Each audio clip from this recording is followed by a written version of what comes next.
English basic to advance.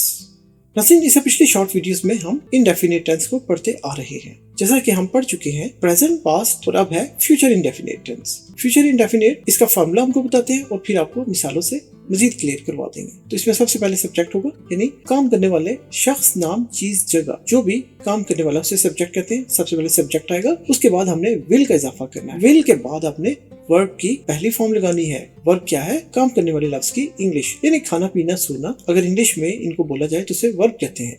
और object, जैसे मैं स्कूल जाऊंगा तो स्कूल यहाँ पर ऑब्जेक्ट हो जाएगा जिस चीज पर काम हो रहा हो। आप समझते हैं इस फॉर्मूले को चंद मिसालों के साथ। देखिए, शॉन खत लिखेगा, देखिए लिखेगा, ये है शनाख्त किसकी? फ्यूचर इंडेफिनिट टेंस की। शॉन खत लिखेगा, शॉन विल, देखिए विल आ गया। उसके बाद वर्ब की पहली form write a letter, Shawn will write a letter. दूसरी मिसाल देखिए, हम फुटबॉल खेलेंगे, देखिए खेलेंगे, वी विल प्ले फुटबॉल। मैं एक सेब खाऊंगा, I will eat an apple.